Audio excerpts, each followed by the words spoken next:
नमस्कार, मैं हूं दीपक मुनि और आप हैं मेरे साथ ढे टीवी पर। तो कल रात भारतीय सेनाओं ने ऑपरेशन सिंदूर कंडक्ट किया। बहावलपुर, सियालकोट, मुरीद के, मुजफ्फराबाद, कोटली और भीमबेर में मिलाकर 9 टेररिस्ट कैंप्स में हमला किया गया। लश्कर-ए-तैयबा और जैश ए मोहम्मद के इन टेररिस्ट कैंप्स में 70 से भी ज्यादा टेररिस्ट के मारे जाने की इंफॉर्मेशन है। भारत ने 24 प्रिसाइज मिसाइल स्ट्राइक्स में इन टेररिस्ट कैंप को निशाना बनाया। इस पूरे ऑपरेशन में इंडियन फाइटर जेट्स के द्वारा एयर स्पेस ब्रीच होने की बात सामने नहीं आई है। इनफैक्ट पाकिस्तान ने भी अपनी प्रेस रिलीज में कहा है कि इंडिया ने पाकिस्तानी एयर स्पेस को ब्रीच नहीं किया था। ये सारे टेररिस्ट कैंप्स बॉर्डर के किनारे ही बने थे, इसलिए एयर स्पेस को ब्रीच करने की जरूरत ही नहीं पड़ी। भारत की तरफ से press briefing colonel Sofiya Qureshi और विंग कमांडर व्योमिका सिंह ने की। इस ब्रीफिंग में कैटेगोरिकली सारे 9 टारगेट्स को डिटेल में मेंशन किया गया, वहां से ऑपरेट होने वाले मिशंस की डिटेल दी गई और एयर स्ट्राइक्स के live footage as a proof present किए गए। लास्ट टाइम जब इंडिया ने पुलवामा के बाद बालाकोट एयर स्ट्राइक की थी तो बाहर वालों ने प्रूफ तो मांगे ही थे, यहाँ के जयचंदों को भी प्रूफ चाहिए था। खैर, अब प्रूफ किसी को नहीं चाहिए होगा I guess.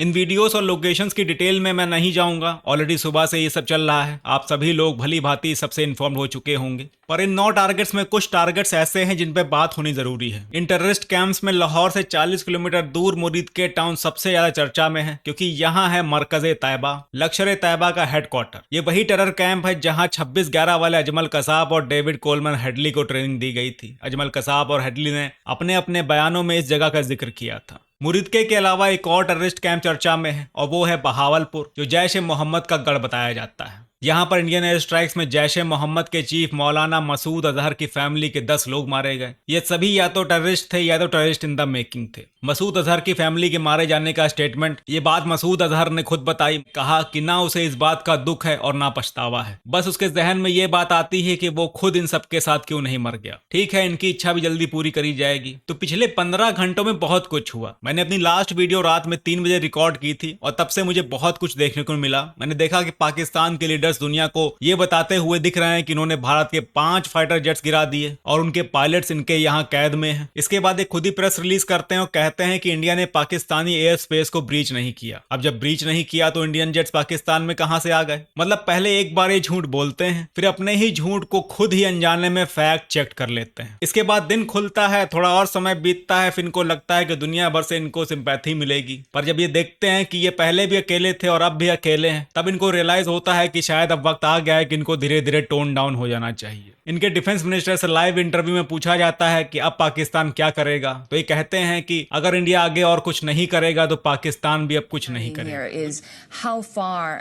Is Pakistan willing to go here? It all depends upon this has been initiated by India.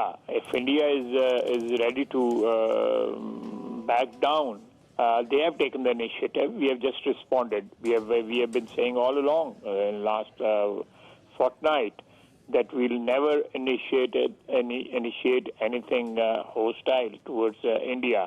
But if we are attacked, we'll respond. If India backs down, we will definitely wrap up these things, you know. दुनिया के सामने पूरी तरह से expose हो चुके हैं ये लोग। रॉ लैंग्वेज में कहें तो एकदम नंगे हो चुके हैं। इनके लीडर्स अपनी सफाई में पूरी इंटरनेशनल मीडिया को इंटरव्यू देने में लगे हुए हैं और जब रिपोर्टर्स इनसे तीखे सवाल पूछते हैं तो इनके पास जवाब नहीं होता। आप ये वीडियो देखिए। Point out to you, on my program just a week ago, your Defence Minister Khwaja Asif admitted that Pakistan has for decades had a policy of funding, backing and using terrorist groups as proxies in the country. In fact, in 2018, President Donald Trump cut military aid to Pakistan because he accused Pakistan of playing a double game. So when you say there are no terrorist camps in Pakistan, that is going against what General Pervez Musharraf has said, what Benazir Bhutto has said, what your defence minister said just a week ago.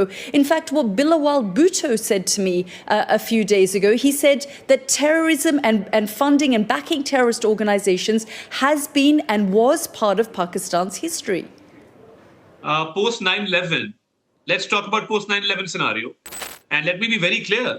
देखा आपने? तो ये वो लोग हैं जो ना कभी सुधरे थे और ना कभी सुधरेंगे। चीप इंटरनेट और चाइनीज फोन का जमाना है। पाकिस्तान में खाने को दाना भले ना हो पर हाथ में मोबाइल फोन सबके पास है। भारत अगर अपनी तरफ से ऑपरेशन सिंदूर के प्रूफ ना भी देता तो इनकी जनता ने वैसे भी बहुत सारे प्रूफ्स दे दिए थे। इस वक्त हम इंटरनेट पर, न्यूज चैनल्स पर जितनी भी फुटेज पाकिस्तान के अंदर से देख रहे हैं वो सब ओपन सोर्स हैं। और ऐसी एक ओपन सोर्स फुटेज ये भी आ रही है। यहाँ ऑपरेशन सिंदूर में मारे गए आतंकवादियों के ताबूतों पर पाकिस्तानी झंडा दिख रहा है और पाकिस्तानी आर्मी इनके जनाजे में शामिल होते हुए दिख रही है। ऐसा लग रहा है कि मानो ये लोग कोई आतंकवादी नहीं है, इनके सेना के जनरल कर्नल हैं जो मारे गए हैं। देखिए अब कुछ नहीं बचा है पाकिस्तान के पास छिपाने को। इनकी अपनी जनता ने इनको दुनिया के सामने नंगा कर दिया। इंडिया के ऑपरेशन सिंदूर को पूरी दुनिया से सपोर्ट मिल रहा है, किसी ने भी इसे कंडेम नहीं किया, इनफैक्ट चाइना ने भी नहीं किया। बस अब यही कह रहे हैं कि इंडिया मैक्सिमम रिस्ट्रेन करे। ठीक है भाई, हमने जो करना था हमने कर लिया, अब हम मैक्सिमम रिस्ट्रेन करते हैं। अब ball is in Pakistan court. अगर पाकिस्तान कुछ करता है तो जैसा कि भारत की तरफ से कहा गया है कि अगला निशाना पाकिस्तान के एयर बेसेस होंगे।